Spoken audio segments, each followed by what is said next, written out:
Good morning সবাইকে, আরেকটা নতুন দিনের অনেক অনেক শুভেচ্ছা। আর আমার পরিবারে তোমাদের সবাইকে জানাই স্বাগত। আশা করি তোমরা সবাই খুব ভালো আছো, সুস্থ আছো। আর আজকে হচ্ছে শুক্রবার, 23শে অগাস্ট। আর আজকে সকাল সকাল পেয়েছি হচ্ছে অরূপ ভাইকে।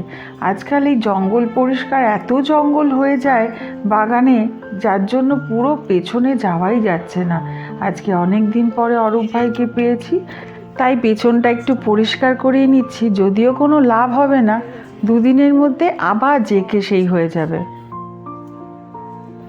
আর এখন বর্ষা বাদলের দিনে চারপাশটা বৃষ্টির জন্য কীরকম কালো শ্যাওলা পড়ে গেছে দেখো। আর এগুলো পরিষ্কার করার সাথে সাথে আবার 2-3 দিনে সেই হয়েই যাবে। আর এখন বাইরে প্রচুর কেন্ন টাইপের হয়েছে। আগে যেরকম লাল লাল কেন্ন হতো, এখন সেই রং পাল্টে কালো রঙের হয়ে গেছে। যদিও ওরা নিরীহ, কিন্তু একদম ভালো লাগে না। স্নান শেষে পুজোও হয়ে গেছে। আর পুজোর পরে আমি একটু কর্পূর দিয়ে আরতি করি। আর কর্পূর দিয়ে আরতি করলে মনটা এত পবিত্র লাগে আর চারপাশটাও এত ভালো লাগে। তাই মাঝে মাঝেই আমি যখনই পারি একটু কর্পূর দিয়ে আরতি করি। এত সুন্দর মনের মধ্যে একটা অনুভূতি লাগে, মনে হয় কি নিজের মনটাকে শান্ত রাখা বা সব কিছুর সাথে মানিয়ে নেওয়ার ক্ষমতা অনেক বেড়ে যায়। আর আজকে একটু লুচি বানাচ্ছি। লুচিগুলোর অবস্থা দেখো। তিতুনকে বলেছিলাম একটু ময়দা মেখে দিতে, আজকে ওর কী হয়েছে কে জানে, ময়দাগুলো এত ট্যাল ট্যাল করছে, মানে ময়দাটা এত গ্যাদগ্যাদে হয়ে গেছে। মাখাটা একটু জল বোধহয় বেশি পড়ে গেছিলো, তাই আর বেলে উঠতে পারছি না। ও যদিও ছোটোবেলা থেকে এত, মানে ছোটো থেকে, মানে যখন থেকে ওকে দিয়ে মাঝে মাঝেই আমি এইসব করাই, তো এত ভালো নিখুঁতভাবে কাজ করে। যেরকম ময়দা মেখে দেওয়া মাঝে মাঝে, কখনো সখনো ছোটোখাটো কাজ যেগুলোতে কোনো মানে খাটনি হয় না, সেইগুলো একটু মাঝে মাঝে খুব ভালো করে দেয়। আর আজকে কি জানি না, ওর ইচ্ছা করছিল না বোধহয়, এমন ময়দা মেখেছে সে আর লুচি বেলে উঠতে পারছি না। যাই হোক, জলখাবারটা আমি কোনো রকম 4টে লুচি ফুলিয়েছি, তাই ক্যামেরার সামনে তাদেরকেই হাজির করলাম। বাকিগুলো ওই আর সাজালাম না। আজকে 4টে এই লুচিগুলো বেশ ফুলেছে। আজকে ব্রেকফাস্টে লুচি খাওয়া হলো। তারপরে এই তিতুনের টিউশন চলছে, আর টিউশনের সময় আমি একটু চলে এসেছি। মেয়েটি ভারী ভারী মিষ্টি। এখন কে স্টুডেন্ট আর কে টিচার তোমরা কি বুঝতে পারছো? আর এখন তো তিতুন একটু বড় হয়েছে, কলেজ যায়, একটু শখ আহ্লাদ বেড়েছে, তাই নিজের শখ আহ্লাদ নিজেই পূরণ করার জন্য এই একটাই টিউশন করে, ক্লাস 9-এর একটা মেয়েকে। মেয়েটিও ভারী মিষ্টি। আর কি হয় এতে, নিজের পড়াগুলোও চর্চা হয়ে যায় আর সময়টাও ভালো কাটে। তার জন্য ও একটাই টিউশনই করে, সেই সঙ্গে নিজের পড়াটাও করে। আর আজকে রান্না করব একদম ট্যালট্যালে করে একটা পেঁপে আলু দিয়ে ঝোল, মাংসের ঝোল, মানে চিকেনের ঝোল আর কি। আজকে আর খুব শুধু চিকেনের ঝোল আর ভাত, একদম শর্টকাট করে করব চিকেনের ঝোলটা। কারণ কি বলতো, সবারই না কষা কষা খেতে, কষা খাবারটা এখন আর ভালো লাগছে না। তিতুন আজকে এতদিন বাদে কলেজ গেল, আর মনে হচ্ছে মুষলধারে বৃষ্টি নামবে। মেঘ ঘুরঘুরের আওয়াজ তো তোমরা পাচ্ছ নিশ্চয়ই। আর আলু পেঁপেগুলো ভাজা হয়ে গেল, তুলে নিলাম। তিতুন সকালে টিউশনি সেরে চান করে চলে গেছে কলেজে, আর আমি মাংসটা রান্না করছি। আর বাইরের আকাশে এত কালো মেঘ, মনে হচ্ছে এই বোধহয় মুষলধারে বৃষ্টি নামবে। এদিকে আবার বৃষ্টি নামলে না অটো ফটো পাওয়া ভীষণ মুশকিল হয়ে যায়। কীভাবে মেয়েটা আসবে সেটাই একটা চিন্তার বিষয়।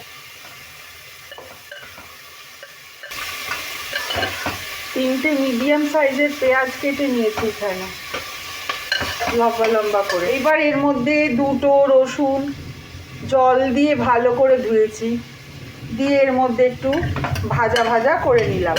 ফ্রিজের মধ্যে রেখে দিয়েছিলাম আদা বাটা, রসুন বাটা, লঙ্কা বাটা, টমেটো, পেঁয়াজ সমস্ত মিক্সিতে একসাথে ঘুরিয়ে নিয়েছি। আমি একটু শুকনো লঙ্কা আর কাঁচা লঙ্কা মিলিয়ে চারটে মতন দিয়েছি।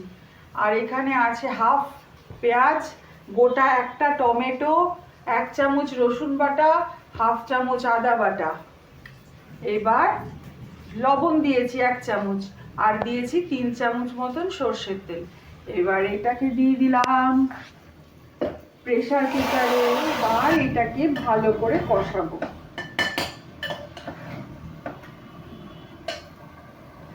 আর আজকে মাংসে একটু যেহেতু সবজি পড়ছে তার জন্য দিয়ে দিচ্ছি একটু ধনে গুঁড়ো আর একটু জিরে গুঁড়ো। আমি সব সময় এটা দিই না। এবার মাংসটাকে ভালো করে কষাই। আর বাইরে দেখে মনে হচ্ছে এত মেঘ, এত বৃষ্টি নামবে। আর এই দেখো, প্রকৃতি কিন্তু আমাদের বলে দেয় যে আমাদের প্রকৃতির যেরকম গতি প্রকৃতি পাল্টায় ক্ষণে ক্ষণে, আমাদের জীবনও কিন্তু ক্ষণে ক্ষণে পাল্টায়। এই যাবৎ মানে এত বছর যে জীবন কাটালাম, তাতে করে এইটাই বুঝতে পেরেছি যে জীবনের কোনো সময় স্থির থাকে না। এক এক সময় এরকম মনে হয় যেন মনে হয় মুষলধারে বৃষ্টি নামবে, মানে আকাশে কালো মেঘ। সেই সময়টাকে পার করা, যদি মনের একদম জোর নিয়ে দাঁত মুখ খিচিয়ে সেই সময়টাকে পার করে নেওয়া যায় না, তারপরে দেখবে আবার সেই ভালো সময় আসে, আবার খারাপ সময় আসে। মানে এই চলতেই থাকে জীবনের। মানে ভালো সময় খারাপ সময়, কখনো এরকম হয় না যে একটা মানুষের ভালো সময় চলছে তো চলছেই, চলছে তো চলছেই। ঠিক এই মেঘলা আকাশটার মতন, এই মাত্র মেঘলা থাকছে তো পরক্ষণেই রোদ উঠে যাচ্ছে। তখন বোঝাই যায় না যে তার কিছুক্ষণ আগেও মাত্র এত মেঘলা ছিল বা মুষলধারে বৃষ্টি হয়েছে। তাই এই পৃথিবীতে কোনো কিছু স্থায়ী নেই। এই পৃথিবীতে জন্মানো মানে ভোগ আর দুর্ভোগ দুটোই মানুষকে পোহাতেই হবে। সে যেরকম সমস্যা নিয়েই হোক, ভোগও থাকবে দুর্ভোগও থাকবে। কারোর কারোর আর্থিক সমস্যা, তো কারোর শারীরিক সমস্যা, তো কারোর সম্পর্কের সমস্যা। আমার জীবনের অভিজ্ঞতা থেকে এইগুলোই আমার দেখা। তাই খারাপ সময়টাকে ধৈর্য সহকারে মেনে নেওয়া ছাড়া কোনো উপায় থাকে না। আবার ভালো সময় আসলেও খুব অহংকারী হয়ে গিয়ে মনে করারও কোনো মানে নেই যে আমার এই সময়টা সারা জীবন থাকবে। আমার অভিজ্ঞতা তো এই বলে যে ভালো সময়ও চলে যায়, খারাপ সময়ও চলে যায়, ঘুরে ঘুরে আবার সে ফিরে আসে। যাই হোক, অনেক গল্প শেয়ার করলাম। তারপর দুপুরবেলা খাওয়া দাওয়া সেরে আজকে একটা তাল নিয়ে বসেছি। কালো কুচকুচে একটা তাল নিয়ে এসেছি, কারণ কালো রঙের তাল নাকি খুব মিষ্টি হয়, লাল লাল তালগুলো একটু তিতকটি হয়। তাই জন্য একটা কালো তাল, বেশ পাকা মিষ্টি গন্ধ নিয়ে এসেছি। কারণ সামনেই তো জন্মাষ্টমী আসছে। তালটাকে ভালো করে পরিষ্কার করে ধুয়ে নিয়ে খোসাটা ছাড়িয়ে নিয়ে সামান্য জলের মধ্যে মিনিট 5-7 একটু চুবিয়ে রাখবো, তাহলে একটু মাখো মাখো হয়ে যাবে, কাঠটা বেরোতে ভীষণ সুবিধা হয়ে যাবে। এবার যদিও আমাদের জন্মাষ্টমীর পুজো সেরকমভাবে পালন করব না, কিন্তু আসলে বাড়িতে গোপাল থাকলে গোপালকে তো সন্তানের মতনই দেখি আমরা। তাই ওই গোপালের মানে সন্তানের পছন্দের যেরকম খাবার বানানো হয় ওই রকমই তার পছন্দের কিছু খাবার বানাবো। তাই সে তোমরা জন্মাষ্টমী আসলে দেখতেই পাবে। আমি তার জন্য তৈরি করে নিলাম। মুখার্জি মশাই আমাকে পুরো কাঠটা বের করে দিল। আসলে আমি না হাত দিয়ে যখন ঘষতে গেছি গ্রেটারে, হাতের কিছু চামড়া একদম ঘ্যাচাং করে উঠে গেল, যার জন্য মুখার্জি মশাই কাঠটা বার করে দিল। আমি দেখো 2 বাটি একদম কাঠটা নিয়েছি, মানে পাল্পটা। তার জন্য 1 বাটি নিয়েছি ময়দা, 1/2 বাটি নিয়েছি সুজি, আর 1/2 বাটি নিয়েছি নারকেল কোড়া, আর 1 বাটি নিয়েছি পাউডার সুগার, মানে ওই চিনিটাকে আর কি একটু মিক্সিতে ঘুরিয়ে নিয়েছি। এবার এইটাতে ভালো করে মিক্সড করে, আর সুজিটাকে না আমি আগে জল দিয়ে একটু ভিজিয়ে রেখেছিলাম। এই মাপটাতে যদি বানানো যায় না, এত সুন্দর হয়। আর যেই বাটির মাপটা সেই মাপেই আমি পুরোটা নিয়েছি। এইবার এটাকে ভালো করে মেখে অনেকক্ষণ ধরে ফেটাতে হবে। আমি প্রায় 7 মিনিট মতন ফেটিয়েছি হাত দিয়ে।